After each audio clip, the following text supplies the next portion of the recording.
never slow up, no I don't take shit. I got no love for the fakeness. If you wanna play tough and wanna hate this, I'll always show up. I don't ever slow up, no I don't take shit. I got no love for the fakeness. If you wanna play tough and wanna hate this, I'll always show up and make a statement. I don't ever slow up, no I don't take shit. I got no love for the fakeness. If you wanna play tough and wanna hate this, I'll always show up and make a statement. Everything I do so instinctive and so passionate. Every word I move so descriptive like an adjective. I got a vendetta against people who patented being negative when you should be. പ്രാവശ്യത്തെ Christmas new year ഒക്കെ അടിച്ചു പൊളിച്ചോ എല്ലാവരും. ഞങ്ങളിവിടെ ചെറിയ ചെറിയ രീതിയിലൊക്കെ celebrate ചെയ്തുകൊണ്ടിരിക്കുന്നു. കുറച്ച് ദിവസത്തേക്ക് വേണ്ടി മാത്രമേ എൻ്റെ അനിയത്തി ഒന്ന് വന്നിട്ടുണ്ടായിരുന്നെങ്കിലും അവൾക്ക് എക്സാം കഴിയാതിരുന്നത് കൊണ്ട് ഭയങ്കരമായി സെലിബ്രേഷൻസ് ഒന്നും ഇല്ലായിരുന്നു കേട്ടോ. അങ്ങനെ ഒരു യാത്രയൊക്കെ പോയിട്ട് ഒത്തിരി നാളായിരുന്നത് കൊണ്ട് ഞങ്ങൾ പെട്ടെന്ന് ഒരു ദിവസം ഒന്ന് പ്ലാൻ ചെയ്തു ഫോർട്ട് കൊച്ചി വരെ പോയി ഒന്ന് ചില്ല് ചെയ്തിട്ട് വരാമെന്ന്. ന്യൂ ഇയർ ഒക്കെ അല്ലേ, ഞാനും എവിടെയെങ്കിലുമൊക്കെ പോയിട്ട് കുറേ നാളായിരുന്നു, വീട്ടിൽ തന്നെ ഇരുന്നിങ്ങനെ മടുത്തു. പിന്നെ ഇവിടുന്ന് എല്ലാവരും കൊച്ചി മട്ടാഞ്ചേരി ആ സൈഡിലേക്കൊക്കെ പോയിട്ടുണ്ട്. പിന്നെ ഞാനേ ഉള്ളൂ ആ സൈഡിലേക്കൊക്കെ ഒന്ന് പോയി എക്സ്പ്ലോർ ചെയ്യാത്ത ഒരാൾ. പിന്നെ ഞങ്ങൾ രണ്ടുപേരും മാത്രമേ പോകുന്നുള്ളൂ കേട്ടോ, കാരണം ഞങ്ങൾ ഡ്രൈവ് ചെയ്തല്ല പോകുന്നത്, ബസ്സിലാണ് പോകുന്നത്. അപ്പോൾ അമ്മച്ചീനെ കൂടെ കൂട്ടിക്കഴിഞ്ഞാൽ ചിലപ്പോൾ അമ്മച്ചി ബസ്സിലൊക്കെ യാത്ര ചെയ്തിട്ട് ഒത്തിരി നാളായി. അപ്പോൾ ഇത്രയും ലോങ് ഒക്കെ അങ്ങനെ പോകുമ്പോൾ അമ്മച്ചി ചിലപ്പോൾ ടയർഡായി പോയാലോ. പിന്നെ ഡ്രൈവ് ചെയ്ത് പോകാത്തത് ഞങ്ങൾക്ക് വാട്ടർ മെട്രോയിൽ കയറണം എന്നുണ്ട്. പിന്നെ കുറച്ചൊക്കെ ഇങ്ങനെ ഒന്ന് നടന്ന് ഒന്ന് എന്താ പറയുക ഒരു ഡേ ഫുള്ളൊന്ന് സ്പെൻഡ് ചെയ്യാമെന്ന് വിചാരിച്ചു. അതുകൊണ്ടാണ് ഡ്രൈവ് ചെയ്ത് പോകാത്തത്. അപ്പോൾ അത്രയും ലോങ് ഞാൻ പോയിട്ടുമില്ല ഡ്രൈവ് ചെയ്ത്. അപ്പം ഞാനും ടയേർഡ് ആയാലോ എന്ന് വിചാരിച്ചാണ് ബസ്സിൽ പോകാമെന്ന് കരുതിയത്. അപ്പോൾ ഞങ്ങൾ അതിരാവിലെ പോകാമെന്ന് വിചാരിച്ചു. ഒരു 6 മണിയൊക്കെ ആകുമ്പോഴത്തേക്ക് ഇറങ്ങാം. 6 മണിയായപ്പോൾ തൊട്ട് റെഡിയായിട്ട് നിൽക്കുകയാണ്. പക്ഷേ നേരം വെളുക്കാൻ ഡിലേ ആയതുകൊണ്ട് ഞങ്ങളൊരു 6:30 കഴിഞ്ഞു ഇറങ്ങിയപ്പോഴത്തേക്കും. അപ്പോൾ ഞങ്ങൾക്ക് വീട്ടിൽ നിന്ന് ബസ് സ്റ്റോപ്പിലേക്ക് ഒരു 10 മിനിറ്റ് നടക്കാനുണ്ട് കേട്ടോ. അപ്പം നടന്ന് പോകുന്ന വഴിയാണ്. നല്ല രസമുണ്ടായിരുന്നു. വലിയ ചൂടൊന്നും ഇല്ലാതെ ഒരു തണുപ്പൻ കാലാവസ്ഥ ആയതുകൊണ്ട് നമുക്ക് ഇവിടുന്ന് ഡയറക്റ്റ് വയറ്റിലേക്ക് ബസ് ഉണ്ട് കേട്ടോ. ഒരു 1.5 മണിക്കൂർ കൊണ്ട് വയറ്റിലെത്തി. അവിടുന്ന് നേരെ മേനക ജെട്ടി. അപ്പോൾ ഞാൻ എന്തായാലും 1-2 പ്രാവശ്യം മാത്രമേ ഇവിടെ ബോട്ടിൽ ട്രാവൽ ചെയ്തിട്ടുള്ളൂ, അതും സ്റ്റുഡൻ്റ് ആയിരുന്നപ്പോൾ. സോ നമ്മൾ ഫോർട്ട് കൊച്ചിക്ക് നേരെ ബോട്ട് പിടിച്ചു. ഈ വ്ളോഗിന് ചില പ്രത്യേകതകളൊക്കെ ഉണ്ട് കേട്ടോ. എന്താണെന്നോ, എൻ്റെ ഫസ്റ്റ് ട്രാവൽ വ്ളോഗാണ് ഇത്. പിന്നെ സാധാരണ വ്ളോഗേഴ്സൊക്കെ ചെയ്യുന്ന പോലെ സ്ഥലങ്ങളൊക്കെ കാണിച്ചു തരുന്ന ഒരു പരിപാടിയായിട്ട് ഞാൻ ചെയ്തിട്ടില്ല. ഞങ്ങളെങ്ങനെ യാത്ര ചെയ്തു എന്ന് മാത്രം ആണ് കേട്ടോ. അതും ഭയങ്കരമായിട്ട് ഡീറ്റെയിൽ ആയിട്ടൊന്നും ഞാൻ ക്യാപ്ചർ ചെയ്തിട്ടില്ല. കുറച്ച് കാര്യങ്ങളൊക്കെ മാത്രം. കാരണം ഒരു വ്ളോഗിങ്ങിനെ പറ്റിയൊരു ക്യാമറയല്ല എൻ്റെ കയ്യിലുള്ളത്. നിങ്ങൾ എന്തായാലും ഇഷ്ടമായോ ഇല്ലയോ എന്ന് കമൻസിലൂടെ അറിയിക്കണം കേട്ടോ. അങ്ങനെ ബോട്ട് ഇറങ്ങി അവിടുന്ന് ഓട്ടോയിൽ നേരെ മട്ടാഞ്ചേരിയിലേക്കാണ് വന്നത്.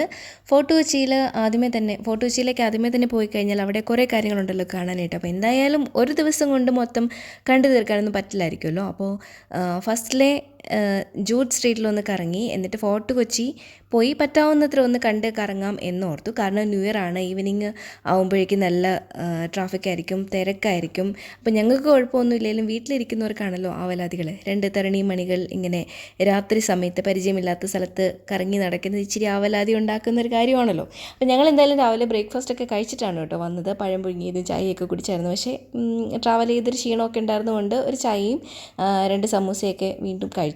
അങ്ങനെ നമ്മൾ ആദ്യത്തെ സ്പോട്ടായ മട്ടാഞ്ചേരി പാലസിലെത്തി. ഡച്ച് പാലസ് എന്നും ഇതിനൊരു പേരുണ്ട് കേട്ടോ. കേരള കൊളോണിയൽ വാസ്തുവിൽ പണിതിട്ടുള്ള നല്ല ഭംഗിയുള്ള ഒരു പാലസാണ്. 1545 പോർച്ചുഗീസുകാർ നിർമ്മിച്ചിട്ടുള്ളതാണ് ഈ പാലസ്.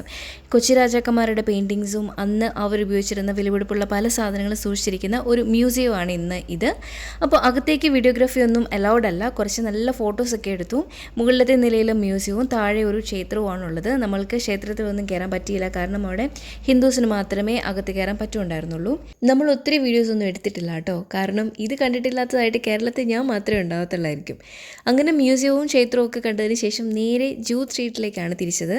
ജൂതത്തെരുവ് ജൂത കാലഘട്ടത്തിൻ്റെ ചരിത്രവും സംസ്കാരവും നിറഞ്ഞു തുളുമ്പി നിൽക്കുന്ന ഒരിടം. ആദ്യമായിട്ടാണ് ഞാനിവിടെ വരുന്നതെങ്കിലും എനിക്ക് നല്ല ഫെമിലിയർ ആയിട്ടുള്ള ഒരു വില്ലേജ് പോലെ തോന്നി ഇവിടം. കാരണം കൊല്ലങ്ങളായിട്ട് കാണാൻ ആഗ്രഹിച്ചിരുന്ന ഒരു സ്ഥലം ആണിത്. അതുകൊണ്ട് തന്നെ ഇഷ്ടം പോലെ വീഡിയോസും കണ്ടിട്ടുണ്ട്, വായിച്ചിട്ടുമുണ്ട്. പക്ഷേ എൻ്റെ മനസ്സിലുണ്ടായിരുന്ന ഒരു ഇമേജ് അല്ലായിരുന്നു ഈ ഒരു സ്ട്രീറ്റിനുണ്ടായിരുന്നത്. നമ്മൾ സ്ട്രീറ്റിലേക്ക് എൻ്റർ ചെയ്യുന്നതിന് മുന്നേ തന്നെ, അല്ലെങ്കിൽ ആ എൻട്രൻസിൽ തന്നെ ഇവിടെ ചെറിയ ചെറിയ അല്ലറ ചില്ലറ സാധനങ്ങളൊക്കെ കിട്ടുന്ന കുറച്ചധികം ഷോപ്പുകൾ കണ്ടു. അതിനിടയിൽ കൂടെ ചുമ്മാ ഒന്ന് കയറി ഇറങ്ങി പോന്നു. കായലും കടലും ഒന്നും ഇല്ലാത്ത നാട്ടിൽ നിന്നായതുകൊണ്ട് ഈ കാഴ്ചകളൊക്കെ ഞങ്ങളെ സംബന്ധിച്ച് കുറച്ച് സന്തോഷം തരുന്നതാണ് കേട്ടോ. ചെറുതായിട്ട് ചൂടൊക്കെ എടുക്കാൻ തുടങ്ങിയിട്ടുണ്ട്. അത്ര നല്ലതല്ലാത്ത ഒരു കാലാവസ്ഥ പോലെ. ഞങ്ങൾ വന്ന് ഇറങ്ങിയപ്പോൾ നല്ല സണി വെതറായിരുന്നു, നല്ല തെളിഞ്ഞ ആകാശമൊക്കെ ആയിരുന്നു. അപ്പോൾ ഇപ്പോൾ പെട്ടെന്ന് അങ്ങ് ക്ലൗഡി ആയത് പോലെ, അതുകൊണ്ട് തന്നെ നല്ല ചൂട് ഫീൽ ചെയ്യാൻ തുടങ്ങി. അപ്പോൾ ഹോളിഡേയ്സ് ആയതുകൊണ്ട് തന്നെ നല്ല തിരക്കും തിരക്കുമൊക്കെ തുടങ്ങിയിട്ടുണ്ട് കേട്ടോ. അപ്പോൾ ഞങ്ങൾ ആ പാലസിൽ പോയപ്പോൾ തന്നെ ഭയങ്കര ക്രൗഡഡ് ആയിട്ട് ഫീൽ ചെയ്തു. അതുകൊണ്ട് തന്നെ മൊത്തമായിട്ട് അങ്ങോട്ട് എൻജോയ് ചെയ്യാൻ പറ്റിയില്ല കേട്ടോ. ഈ തിക്കി തിരക്കി നടക്കുന്ന ഒരു ഫീലായിരുന്നു. എല്ലാവരും നല്ല ഫോട്ടോസൊക്കെ എടുക്കുന്ന തിരക്കിലാണ്. ഞങ്ങളും നല്ല കുറച്ച് ഫോട്ടോസൊക്കെ എടുത്ത് കാഴ്ചകളൊക്കെ കണ്ട് പതുക്കെ അങ്ങ് നടക്കുവാണ്. അങ്ങനെ പതുക്കെ വെയിൽ വന്ന് തുടങ്ങിയപ്പോഴേക്കും ഞങ്ങളൊരു ഷോപ്പിൽ കയറി നമ്മുടെ ജോസുമ്മയ്ക്കൊരു ക്യാപ്പ് വാങ്ങിച്ചു. വെയിൽ കൊണ്ട് വാടണ്ടെന്ന് ഓർത്തു. എവിടെ വീട്ടിലിരിപ്പുണ്ട്, ഇന്നലെ വൈകിട്ടേ പറഞ്ഞതാണ് എല്ലാം മറക്കാതെ എടുത്തോണമെന്ന്. പക്ഷേ ആശാത്തി രാവിലെ മറന്നുപോയി. അപ്പോൾ വലിയ വിലയൊന്നും ഉണ്ടായില്ല, ഒരു ക്യാപ്പ് വാങ്ങിച്ചു. അപ്പോൾ മട്ടാഞ്ചേരിയിൽ വന്നാൽ എന്തൊക്കെയാണ് എക്സ്പ്ലോർ ചെയ്യാനുള്ളതെന്ന് ഞാൻ റെഫർ ചെയ്തിരുന്നു എന്ന് പറഞ്ഞിരുന്നല്ലോ. ജൂട്ട് സ്ട്രീറ്റിന് എൻ്റെ മനസ്സിലുണ്ടായിരുന്ന ഒരു ഇമേജും അല്ല എന്ന് ഞാൻ പറഞ്ഞിരുന്നു. ഞാൻ കണ്ടിരുന്ന വീഡിയോസിലും ഫോട്ടോസിലും ഒക്കെ ഈ ജൂട്ട് ടൗൺ കുറച്ചും കൂടെ ഭംഗിയുള്ളതും കളർഫുള്ളും ഒക്കെ ആയിരുന്നു. ചിലപ്പോൾ ഇപ്പോഴത്തെ ഇവിടുത്തെ ഈ തിരക്കിനിടയിൽ എനിക്ക് അതിൻ്റെ തിരക്കും കൂടെ ഉള്ളതുകൊണ്ട്, നല്ല ക്രൗഡഡ് ആയതുകൊണ്ട് എനിക്കിതിൻ്റെ ഭംഗി അങ്ങോട്ട് കാണാൻ പറ്റാത്തതായിരിക്കും. അല്ലെങ്കിൽ എനിക്ക് തോന്നുന്നത് പഴയൊരു ഭംഗി നഷ്ടപ്പെട്ടു പോയിന്നോ, അല്ലെങ്കിൽ ആളുകൾ സൂക്ഷിക്കുന്നില്ല എന്നോ, അങ്ങനെ ഒരു തോന്നൽ എനിക്ക് വന്നു. എന്തായാലും പാലസ് മുതൽ സിനഗോഗ് വരെ സാവധാനം ഒന്ന് നടന്ന് കണ്ടു. ഞങ്ങൾ കുറേ ഫോട്ടോസൊക്കെ എടുത്തു കേട്ടോ. പിന്നെ നല്ല ചൂടുമായിരുന്നു, ഭയങ്കര തിരക്കും ബഹളവും ഒക്കെ ആയിരുന്നു. ഇത് സെറ കോയൻ താമസിച്ചിരുന്ന അവരുടെ വീടാണ്. സെറ ജേക്കബ് കോയൻ ഒരുപാട് കേട്ടിട്ടുണ്ട്. 2019 വരെ അവർ ഇവിടെ ജീവിച്ചിരുന്നു. സെറാസ് ഹാൻഡ് എംബ്രോയ്ഡറി എന്നു പേരിലുള്ള ഒരു സ്ഥാപനം കൂടിയാണിത് കേട്ടോ. അവരുടെ ഒരുപാട് വർക്കുകളും ഇവിടെ സൂക്ഷിച്ചിട്ടുണ്ട് കേട്ടോ. ഇതും ഒന്ന് കാണണമെന്ന് ഒരുപാട് ആഗ്രഹിച്ചിട്ടുണ്ടായിരുന്നു. ഒരുപാട് നേരം ഒന്നും സ്പെൻഡ് ചെയ്യാൻ പറ്റിയില്ല. എല്ലാം പെട്ടെന്ന് ഒന്ന് കയറി കണ്ടുപോന്നു. തിരക്കാണ് ഭയങ്കരമായിട്ട്. ഞങ്ങൾ വന്നൊരു സമയം ശരിയല്ലായിരുന്നു എന്ന് തോന്നി. നടന്ന് അങ്ങനെ സിനഗോഗ് വരെ എത്തി. കുറച്ച് നേരം അതിനുള്ളിലൊന്ന് കയറിയിരുന്നു കേട്ടോ. തിരക്ക് കണ്ടല്ലോ.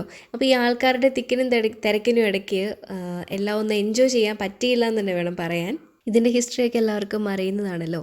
കൊച്ചിയിൽ വന്ന് ജീവിച്ചിരുന്ന ജൂതന്മാരുടെ ചരിത്ര സ്മാരകമാണ് ഇതെങ്കിലും ഈ സിനഗോഗും ഈ തെരുവും ഇപ്പോൾ കച്ചവട ആവശ്യങ്ങൾക്കായിട്ട് മാത്രം സൂക്ഷിച്ചിരിക്കുന്നത് പോലെ എനിക്ക് തോന്നി. 10 രൂപയുടെ ടിക്കറ്റ് എടുത്ത് വേണം സിനഗോഗിനുള്ളിലേക്ക് കയറാൻ. കയറുമ്പോൾ തന്നെ നമുക്കൊരു പഴമയുടെ ഫീൽ കിട്ടും കേട്ടോ. ഇതിനകത്തുള്ള പല സാധനങ്ങളും നൂറ്റാണ്ടുകളുടെ പഴക്കമുണ്ട്. ഇതൊക്കെ ബെൽജിയത്തിൽ നിന്നും ഇറ്റലിയിൽ നിന്നൊക്കെ വരുത്തിച്ചതാണ്. ഈ ലൈറ്റ്സ് ഒക്കെ കാണാൻ നല്ല ഭംഗിയുണ്ട് കേട്ടോ. ഫ്ലോറിങ്ങിന് ഉപയോഗിച്ചിരിക്കുന്ന ഈ ടൈൽസ് കൈകൊണ്ട് വരച്ചതാണെന്നൊക്കെയാണ് പറയുന്നത്. എന്താ അല്ലേ?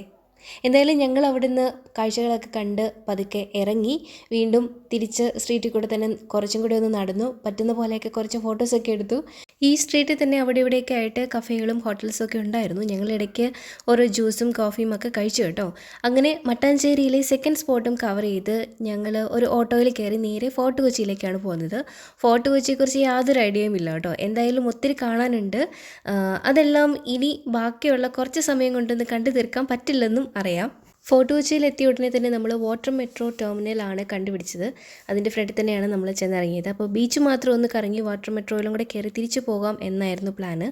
ഈവനിങ് ഒരു 4:30 വൈറ്റിലിൽ നിന്ന് സ്റ്റാർട്ട് ചെയ്തെങ്കിലേ ഉള്ളൂ നമ്മളൊരു 6 അല്ലെങ്കിൽ 6:30 വീട്ടിലെത്താൻ പറ്റത്തുള്ളൂ. അതിനിടയ്ക്ക് ഫുഡ് കഴിക്കണം, കുറച്ച് ഷോപ്പ് ചെയ്യണം, അങ്ങനെ കുറച്ച് കാര്യങ്ങളും ഉണ്ട്. ഞാൻ തുടക്കത്തിലേ പറഞ്ഞിരുന്നു ഫോണിന് ബാറ്ററി ബാക്കപ്പ് കുറവായതുകൊണ്ട് എല്ലാം ഒന്നും കവർ ചെയ്യാൻ പറ്റിയില്ല. അതുകൊണ്ട് ചെറിയ കാര്യങ്ങളൊക്കെ ഉണ്ടാവുള്ളൂ ഈ വീഡിയോയിൽ. അങ്ങനെ നമ്മൾ വാസ്കോഡഗാമ സ്ക്വയറിൽ എത്തിയിട്ട് നേരെ ബീച്ച് വാക്ക് വേയിലേക്കാണ് പോകുന്നത്. ഇതിലിങ്ങനെ നടക്കാൻ നല്ല രസമുണ്ടായിരുന്നു.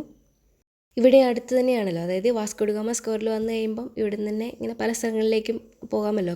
നേവൽ മാരിടൈം മ്യൂസിയം ഉണ്ട്, പിന്നെ നെഹ്റു പാർക്കുണ്ട്, പിന്നെ അടുത്തടുത്ത് ഒരുപാട് കാര്യങ്ങളൊക്കെ ഉണ്ട് കാണാനായിട്ട്. അപ്പോൾ ഈ ബീച്ച് വാക്ക് വേയിലൂടെ ഇങ്ങനെ നടന്നു കഴിഞ്ഞാൽ ഫോർട്ട് എമാനുവൽ എന്നൊരു സ്പോട്ട് ഉണ്ടല്ലോ, അവിടെ എത്തും. പക്ഷേ ഞങ്ങൾ അങ്ങോട്ടേക്ക് നടന്നില്ല. കുറച്ചും കൂടെ അങ്ങ് പോയി കഴിഞ്ഞാൽ ഫോർട്ട് കൊച്ചി വ്യൂ പോയിൻറ്റിലാണ് എത്തുന്നത്. അവിടേക്കൊന്ന് ജസ്റ്റ് പോയി പെട്ടെന്ന് തിരിച്ചു വന്നു. ഒരുപാട് നേരം ഒന്നും സ്പെൻഡ് ചെയ്തില്ല, കാരണം നട്ടുച്ച സമയമായിരുന്നു, നല്ല വെയിലും ഉണ്ടായിരുന്നു, ഭയങ്കര തിരക്കുമായിരുന്നല്ലോ. അപ്പോൾ ഇവിടെ ഇങ്ങനെ രണ്ട് സൈഡിലും ഇങ്ങനെ നടക്കുമ്പോൾ രണ്ട് സൈഡിലും ചെറിയ കച്ചവടക്കാരങ്ങൾ, അതൊക്കെ ഞങ്ങൾ ഇങ്ങനെ കണ്ട് എൻജോയ് ചെയ്ത് പോകുമായിരുന്നു. പിന്നെ ഇടയ്ക്ക് ഇങ്ങനെ ഉപ്പിലിട്ട മാങ്ങയും പിന്നെ അങ്ങനെയുള്ള കാര്യങ്ങളൊക്കെ കാണുമ്പോൾ ചെറിയൊരു കൊതി, പക്ഷേ ഒരുപാട് കൺട്രോൾ ചെയ്തു. എനിക്കാണെങ്കിൽ ഇങ്ങനെ ഈ സ്ട്രീറ്റ് ഫുഡ് കഴിക്കുന്നത് അത്ര പിടിക്കത്തില്ല. പെട്ടെന്ന് തന്നെ എനിക്ക് റിയാക്ട് ചെയ്യും. ഒന്നെങ്കിൽ വയറുവേദന എടുക്കും, അല്ലെങ്കിൽ വേറെ എന്തെങ്കിലും തലവേദനയോ, അല്ലെങ്കിൽ ചിലപ്പോൾ എനിക്ക് ചുമയൊക്കെ ഉണ്ടാവും. അതുകൊണ്ട് അങ്ങനെ സ്ട്രീറ്റ് ഫുഡിനോട് ഞാനങ്ങനെ ഇൻട്രസ്റ്റ് എനിക്കില്ല.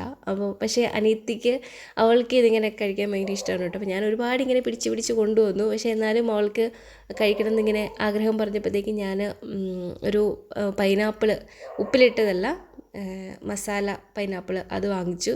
പിന്നെ ഇടയ്ക്ക് എപ്പോഴോ കുറച്ച് മാങ്ങയും വാങ്ങിച്ച് കഴിച്ചായിരുന്നു. പിന്നെ വെള്ളമൊക്കെ ഞങ്ങളുടെ കയ്യിലുണ്ടായിരുന്നു കേട്ടോ. പിന്നെ എന്തായാലും നമ്മളിവിടെ നിന്ന് ഇറങ്ങി കഴിയുമ്പോഴത്തേക്കും ഫുഡ് കഴിക്കാമെന്ന് ഉള്ളൊരു പ്ലാനിലാണ് നടന്നത്.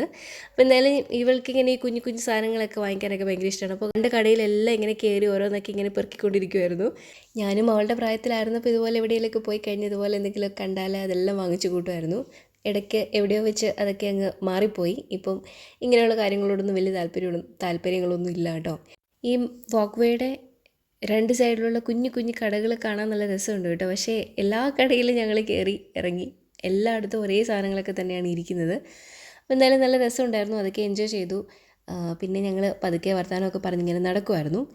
ഞങ്ങൾ കാണാതെ മിസ് ചെയ്ത് പോകുന്നത് ഫോർട്ട് ഇമ്മാനുവൽ, പിന്നെ ഫോർട്ട് കൊച്ചി വ്യൂ പോയിൻ്റ് കണ്ടു. പക്ഷേ അവിടെ നിന്ന് ഫോട്ടോ എടുക്കാനൊന്നും പറ്റിയില്ല, കാരണം അവിടെ നല്ല തിരക്കായിരുന്നു. അതുകൊണ്ട് അങ്ങോട്ടേക്കൊന്നും പോകാൻ പറ്റിയില്ല, പക്ഷേ കണ്ടു. പിന്നെ ഡച്ച് സെമെട്രി ആ സൈഡിലേക്കും പോകാൻ പറ്റിയില്ല. പിന്നെ ഈ ബീച്ച് എന്ന് പറയുന്നത് കപ്പലിൻ്റെ ചാനലും കൂടെയാണെന്ന് കേട്ടിട്ടുണ്ട്, അപ്പോൾ അതും കണ്ടു. അതിനെക്കുറിച്ച് കൂടുതൽ അറിയത്തില്ല. പിന്നെ ഇവിടെ നല്ല ഫുഡ് കിട്ടുന്ന സ്ഥലമൊക്കെ ഉണ്ടല്ലോ, പാരഗൺ ഹോട്ടൽ, അതും ഫേമസ് അല്ലേ. പിന്നെ നല്ല ഓപ്പൺ എയർ റെസ്റ്റോറൻറ്റ്സും ഒക്കെ കണ്ടു. പിന്നെ ഇവിടുത്തെ ഒരു 500 വർഷം പഴക്കമുള്ള സെൻറ്റ് സേവിയേഴ്സ് ചർച്ച് കണ്ടു. വാസ്കോ ഡ ഗാമയുടെ ടോംബ് കണ്ടു. അതൊന്നും വീഡിയോ എടുക്കാൻ പറ്റിയില്ല, ഫോട്ടോസൊക്കെ എടുത്തിട്ടുണ്ട്. പിന്നെ ഇവിടെ അടുത്ത് തന്നെയുള്ള വാസ്കോ ഹൗസ്, ബിഗ് ബി മൂവിയിലൊക്കെ കാണിച്ചിട്ടുള്ള ആ ഒരു ഏരിയ. പിന്നെ നമ്മൾ പ്രിൻസസ് സ്ട്രീറ്റിൽ നിന്ന് നല്ല കുറച്ച് ഫോട്ടോസൊക്കെ എടുത്തു കേട്ടോ. ഇടയ്ക്ക് ഞങ്ങൾ നല്ല ഫുഡൊക്കെ കഴിച്ചായിരുന്നു കേട്ടോ. അങ്ങനെ കണ്ടും കേട്ടും മതിയാവാതെ ഫോർട്ട് കൊച്ചി യാത്ര ഞങ്ങളിവിടെ അവസാനിപ്പിച്ചു. മൊത്തമായിട്ട് വിശദമായിട്ടൊന്ന് കാണാൻ വേണ്ടിയിട്ട് ഇന്നത്തെ പോലെ വലിയ തിരക്കൊന്നും ഇല്ലാത്തൊരു ദിവസം നോക്കി വീണ്ടും വരണമെന്ന് ഞങ്ങൾ പ്ലാൻ ചെയ്തിട്ടുണ്ട്. അങ്ങനെ അവസാനം ഫോർട്ട് കൊച്ചിയിൽ നിന്ന് ഹൈക്കോർട്ടിലേക്ക് വാട്ടർ മെട്രോയിൽ ഒരു യാത്ര. ഇതെങ്ങനെ സംഭവിച്ചെന്ന് അറിയില്ല കേട്ടോ. ഏറ്റവും അവസാനം ടിക്കറ്റ് എടുത്തത് ഞങ്ങളായിരുന്നു, അതായത് ക്യൂവിൽ ഏറ്റവും അവസാനം വരേണ്ടിയിരുന്നവരായിരുന്നു ഞങ്ങൾ. പക്ഷേ ബോട്ട് വന്നപ്പോൾ ഞങ്ങളായിരുന്നു ക്യൂവിലെ ഏറ്റവും മുമ്പിൽ. അടിപൊളി. ഫോർട്ട് കൊച്ചി ഹൈക്കോർട്ട് റൂട്ട് ഒരാൾക്ക് 50 രൂപയായിരുന്നു ടിക്കറ്റ് റേറ്റ്. ശരിക്കും കൊച്ചി കായലിൻ്റെ ബ്യൂട്ടിയൊക്കെ ആസ്വദിക്കാനായിട്ട് വേറൊരു അടിപൊളി റൂട്ടുണ്ട് കേട്ടോ. ഹൈക്കോർട്ട് മുതൽ സൗത്ത് ചിറ്റൂർ വരെയുള്ള ട്രിപ്പാണെങ്കിൽ ഒരു 40 മിനിറ്റ് നമുക്ക് കൊച്ചി കായലിലൂടെ ശാന്തസുന്ദരമായിട്ട് ഒഴുകി നടക്കാം. അത് രാവിലെ ആണെങ്കിൽ തിരക്കൊന്നും ഉണ്ടാവില്ല കേട്ടോ. ഈ റൂട്ടും കാര്യങ്ങളും ടൈമും എല്ലാം നല്ല ഡീറ്റെയിൽ ആയിട്ട് ടെർമിനലിലെല്ലാം കൊടുത്തിട്ടുണ്ട്. അതുപോലെ തന്നെ ഇവരുടെ സൈറ്റിലും ഉണ്ടെന്ന് തോന്നുന്നു. സൈറ്റിൽ ഞാൻ ചെക്ക് ചെയ്തിട്ടില്ല, പക്ഷേ ടെർമിനലിൽ നോക്കിക്കഴിഞ്ഞാൽ എല്ലാം അറിയാം. കുറച്ചധികം സമയം യാത്രയാണെങ്കിൽ ഞാൻ മുമ്പ് പറഞ്ഞ ഹൈക്കോർട്ട്, സൗത്ത് ചിറ്റൂർ നല്ല ഓപ്ഷനാണ്. അതിൽ കുറച്ചുകൂടി നല്ല സീനിക് ബ്യൂട്ടി എൻജോയ് ചെയ്യാനാണെങ്കിൽ കാക്കനാട് വൈറ്റില റൂട്ട് നല്ലതാണെന്നുമാണ് എനിക്കറിയാൻ പറ്റിയത്. ഞാൻ പറയുന്നതിനകത്ത് എന്തെങ്കിലും മിസ്റ്റേക്ക് ഉണ്ടെങ്കിൽ നിങ്ങൾ കമൻറ്റ് ചെയ്യണം കേട്ടോ. കാരണം ഞാൻ യാത്ര ചെയ്തിട്ടില്ല, ഇങ്ങോട്ട് വരുന്നതിന് മുന്നേ കുറച്ച് മനസ്സിലാക്കി വെച്ചിരുന്നു. ഈ റൂട്ടിൽ കാര്യമായൊന്നും കാണാനില്ലെങ്കിലും അടിപൊളിയായിരുന്നു. ഞങ്ങളുടെ ഫസ്റ്റ് എക്സ്പീരിയൻസ് ഞങ്ങൾ എൻജോയ് ചെയ്തു. ഇത്ര നേരവും ഇങ്ങനെ വെയിൽ കൊണ്ട് വാടിക്കുറഞ്ഞ് നടന്നിട്ട് ഇതിനുള്ളിലേക്ക് കയറിയപ്പോഴാണ് ഇച്ചിരി ജീവൻ കിട്ടിയത്. AC ഒക്കെ ആണല്ലോ. അപ്പോൾ 20 മിനിറ്റ് ആയിരുന്നു ഈ യാത്ര ഉണ്ടായിരുന്നത്. ഈ റൂട്ട് പോകുമ്പോൾ മറൈൻ ഡ്രൈവിൻ്റെ സൈഡിലൂടെയുള്ള ഫ്ലാറ്റുകൾ, ബിൽഡിങ്സ് ഒക്കെ കാണാം. പിന്നെ ബോൾഗാട്ടി പാലസ് കാണാം, കണ്ടെയ്നർ ടെർമിനൽ കാണാം. ഒരു സൈഡിൽ ടെർമിനൽ ആണെങ്കിൽ അപ്പുറത്തെ സൈഡിൽ കൊച്ചിൻ പോർട്ടാണ് കേട്ടോ. അപ്പോൾ എന്തായാലും ഞങ്ങൾ 2 വാട്ടർ മെട്രോയുടെ ടെർമിനൽസാണ് വിസിറ്റ് ചെയ്തത്. ഒന്ന് ഫോർട്ട് കൊച്ചി ടെർമിനലും രണ്ടാമത്തേത് ഹൈക്കോർട്ട് ടെർമിനലും. ഈ 2 ടെർമിനലും വന്നിട്ട് ഞങ്ങൾക്ക് ഭയങ്കരമായിട്ട് ഇഷ്ടപ്പെട്ടു. നല്ല അടിപൊളിയായിട്ട് മെയിൻറ്റെയിൻ ഒക്കെ ചെയ്തിട്ടുണ്ട്, നല്ല ഭംഗിയാക്കി വെച്ചിട്ടുണ്ട്. ഈ വഴി വന്നപ്പോൾ ഫിഷിംഗ് ബോട്ടുകളും പിന്നെ യാത്രാ ബോട്ടുകളും ഒക്കെ കണ്ടു കേട്ടോ. പിന്നെ ഷിപ്പിൻ്റെ അടുത്തേക്കൊന്നും പോയി കാണാൻ പറ്റിയില്ല. വാട്ടർ മെട്രോ എക്സ്പീരിയൻസ് ചെയ്യാൻ വേണ്ടി മാത്രമായിട്ട് ഒരു ദിവസം പ്ലാൻ ചെയ്ത് വന്നാൽ നല്ലതായിരിക്കും. എല്ലാ റൂട്ടുകളും പിന്നെ ടൈമിങ്സും ഒക്കെ മനസ്സിലാക്കി പ്ലാൻ ചെയ്ത് വലിയ തിരക്കില്ലാത്തൊരു ദിവസം നല്ലൊരു സമയം നോക്കി വന്നു കഴിഞ്ഞാൽ അടിപൊളിയായിട്ട് എൻജോയ് ചെയ്യാൻ പറ്റും കേട്ടോ. അപ്പോൾ രാവിലെ ഞങ്ങൾ വന്നപ്പോൾ ശരിക്കും പറഞ്ഞാൽ വൈറ്റില ഹബ്ബിലെത്തിയാൽ വാട്ടർ മെട്രോ ടെർമിനലും മെട്രോ റെയിൽ സ്റ്റേഷനും എല്ലാം ഒരിടത്ത് തന്നെയുണ്ട്. അപ്പോൾ മോർണിംഗ് വൈറ്റില എത്തി വാട്ടർ മെട്രോയിൽ നിന്ന് സ്റ്റാർട്ട് ചെയ്യുക എന്നാണ് ചാച്ചനും എന്നോട് പറഞ്ഞിരുന്നത്. ബട്ട് രാവിലെ ഞങ്ങൾ വൈറ്റില ഹബ്ബിൽ വന്നില്ല. അതിന് മുന്നത്തെ ഉള്ള ഒരു സിഗ്നലോ ജംഗ്ഷനോ അങ്ങനെ ഒരു സ്റ്റോപ്പിൽ ഇറങ്ങിയിട്ടാണ് പിന്നെ മേനകയ്ക്ക് ഞങ്ങൾ ബസ് കയറിയത്. ആക്ച്വലി ഞാൻ ആദ്യം വരുന്നതുകൊണ്ട് എനിക്കൊരു ചെറിയ കൺഫ്യൂഷനായിരുന്നു എങ്ങനെ സ്റ്റാർട്ട് ചെയ്യണം എന്നൊക്കെ ഉള്ളത്. പക്ഷേ ഫോർട്ട് കൊച്ചിയിൽ എത്തിയപ്പോഴാണ് അങ്ങനെ കൺഫ്യൂഷൻ്റെ ആവശ്യമൊന്നുമില്ല എന്ന് മനസ്സിലായത്. അതുകൊണ്ട് വൈറ്റിലയിൽ നിന്ന് നമുക്ക് രാവിലെ അവിടെ നിന്ന് കയറുമായിരുന്നെങ്കിൽ ഇത്രയും തിരക്കില്ലാതെ കുറച്ചും കൂടെ ഒന്ന് എൻജോയ് ചെയ്യാൻ പറ്റുമായിരുന്നു. പക്ഷേ നമുക്ക് റൂട്ടും കാര്യങ്ങളൊന്നും ഡീറ്റെയിൽ ആയിട്ട് അറിയത്തില്ലായിരുന്നു കൊണ്ട് ആണ് അങ്ങനെ സംഭവിച്ചത്. വേറൊരു കാര്യം, എനിക്ക് വാട്ടർ മെട്രോ എക്സ്പീരിയൻസ് ചെയ്യണമെന്ന് ആഗ്രഹം ഉണ്ടായിരുന്നെങ്കിലും സേഫ്റ്റീനെ കുറിച്ചൊക്കെ ഓർത്തിട്ട് ചെറിയൊരു പേടിയുണ്ടായിരുന്നു കേട്ടോ. അപ്പോൾ ഞങ്ങൾ കയറുമെന്ന് എനിക്ക് അങ്ങോട്ട് ഉറപ്പില്ലായിരുന്നു. പിന്നെ ഇവിടെ വന്ന് കണ്ടും കേട്ടും അതിലേക്ക് അങ്ങ് ഇൻവോൾവ് ആയപ്പോഴാണ് ശരിക്കും പറഞ്ഞാൽ ഓക്കെ ആയത്. ഞങ്ങൾക്കിവിടെ വന്നിട്ട് ടെർമിനലൊക്കെ ഭയങ്കരമായിട്ട് ഇഷ്ടപ്പെട്ടു കേട്ടോ. കാരണം ഇതിൻ്റെ സറൗണ്ടിങ്സ് ഒക്കെ നല്ല അടിപൊളിയായിട്ട് വെച്ചിട്ടുണ്ട്. പിന്നെ ഇവിടുന്ന് കുറച്ച് നടന്നു കഴിഞ്ഞാൽ മറൈൻ ഡ്രൈവിലേക്കാണ് എത്തുന്നത്. ഇവിടെ ഞങ്ങൾ നേരത്തെ വന്നിട്ടുണ്ട്. പിന്നെ ഇനി ഞങ്ങൾക്ക് പ്രത്യേകിച്ച് പ്ലാൻസ് ഒന്നുമില്ല.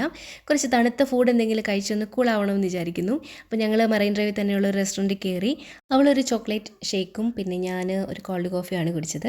ഞങ്ങൾ രണ്ടുപേരും കൂടെ ആദ്യമായിട്ടാണ്, ഞങ്ങൾ രണ്ടുപേരും ഒറ്റയ്ക്ക് ആദ്യമായിട്ടാണ് ഇങ്ങനെ ഒരു ട്രിപ്പ് വരുന്നത്. അതല്ലെങ്കിൽ പിന്നെ വീട്ടിൽ നിന്ന് ആരെങ്കിലുമൊക്കെ ഉണ്ടാവും കേട്ടോ. ഞാൻ ശരിക്കും പറഞ്ഞാൽ എറണാകുളത്ത് വർക്ക് ചെയ്യുന്ന സമയത്തും ചെന്നൈയിലായിരുന്ന സമയത്തും എബ്രോഡായിരുന്ന സമയത്തും ഒക്കെ ഞാൻ ഒരുപാട് യാത്രയൊക്കെ ഒറ്റയ്ക്കൊക്കെ ചെയ്തിട്ടുണ്ട്.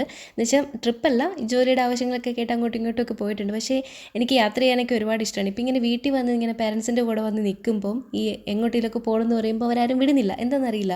ഒറ്റയ്ക്ക് പോകണ്ട എന്നാണ് പറയുന്നത്. എന്തായാലും ഞങ്ങൾ തിരിച്ചു പോകാനുള്ള ബസ്സിൽ കയറി. ഞങ്ങൾക്ക് ഡയറക്റ്റ് ബസ്സുണ്ട്. എപ്പോൾ എത്തുമെന്നൊന്നും അറിയില്ല, നല്ല ട്രാഫിക് ഉണ്ട്. അപ്പോൾ അടുത്ത ഒരു വീഡിയോ ആയിട്ട് വീണ്ടും കാണാം. ബൈ.